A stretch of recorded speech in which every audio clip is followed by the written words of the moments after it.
Alright, what's going on, guys? It is time for a weekly recap. We got two pretty big stories, I would say. I think we'll start with COD because it's pretty straightforward. So, apparently, the streets are saying that the next Call of Duty is going to be called Call of Duty World War II Vanguard. And it's going to be made by Sledgehammer, which I'm a little confused about because if you guys forgot, Sledgehammer was actually supposed to be making Cold War, and then they got kicked off and they let Treyarch make the game. So I thought Sledgehammer was done. Apparently not. I guess they just wanted them to work on the next one for World War II because they did such a great job with the original. Now, I don't know if it's really been confirmed whether or not it's going to be linked to the original, so I wouldn't call it a sequel or anything, but same developer, same time period. I would think there's probably some correlation there with the two games. I wouldn't say this news was received well by the community. I mean, when I saw it, I didn't really have any emotion towards it at all. I wasn't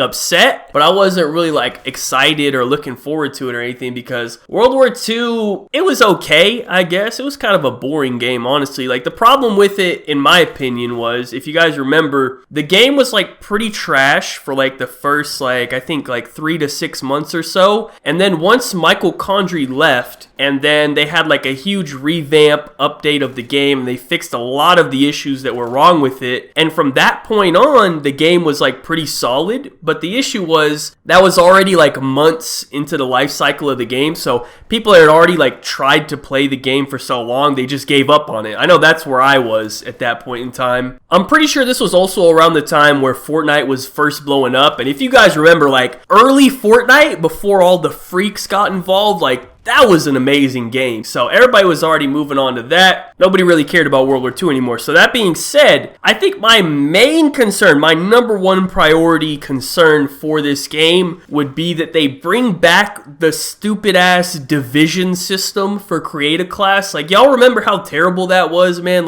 Please, never put that in Call of Duty again. Just let me pick my own perks. Nobody has ever said, man, you know what sucks in COD? The create a class system, man. We need to change that. No.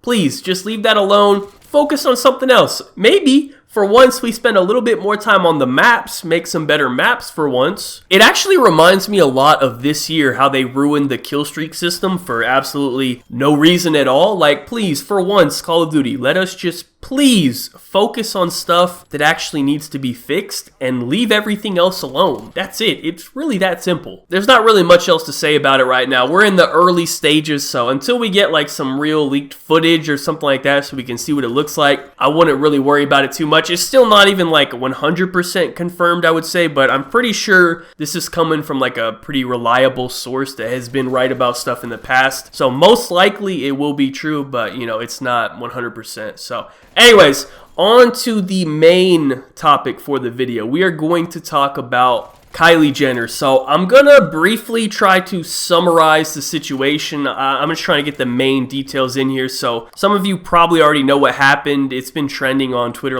all the last 2 days or so. Let me try to just break it down real quick. So Kylie Jenner's stylist got in a really bad car accident. So his family actually set up a GoFundMe to cover all of his medical bills because, as you know, medical bills can get kind of crazy. So Kylie decided to post a message about it on Instagram. May God watch over you and protect you at Makeup by Samuel. Everyone take a moment to say a prayer for Sam, who got into an accident this past weekend, and swipe up to visit his family's GoFundMe. So she's encouraging all of her fans to go donate to the GoFundMe for this guy. That's fine, you know what I mean? Nothing wrong with that. Now, let's just lay out some of the other facts real quick on the situation, and then I'll let you guys be the judge, right? So the original goal of the GoFundMe was $60,000. It has now surpassed that goal. It's sitting at about $100K. Now, out of that $100K, Kylie herself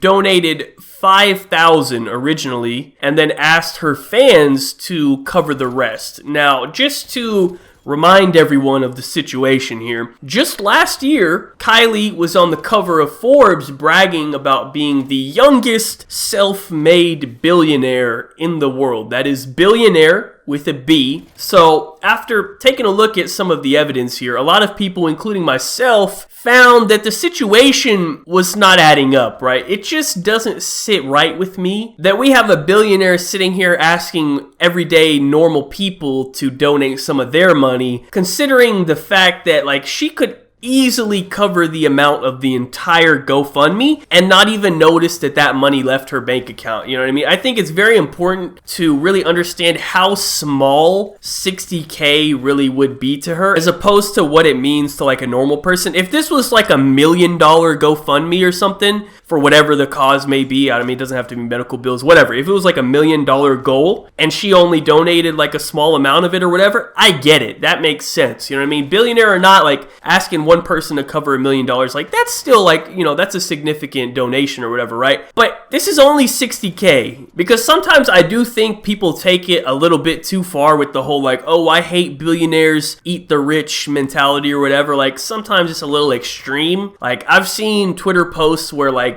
Jeff Bezos or Bill Gates or someone like that donates $100 million to some charity or whatever, and then people are upset in the comments like, oh, only 100 million, dude, that's it? Like, come on, man. Like, I get that he has a lot of money, but 100 mil is a significant donation. Like, I'm not going to be mad at someone for only donating 100 mil. You know what I mean? Like, that's a completely different situation. If we really want to talk about something when it comes to people like that, we need to discuss how they are avoiding taxes. Because, like, I'm over here paying all this money in taxes and we got these guys paying zero. Like, shit, I'm going to need you to put me in touch with your accountant or something. You know, we're going to have to figure something out because I need that game plan, all right? Because they be coming for me come tax season. I don't like that. But regardless, we're getting off topic. The point is, I think this is one of the instances where people have the right to be upset because people have been breaking down some of the math on what 60K really means to her in like proportion to like what it would mean to a regular person. And it's basically like nothing. Like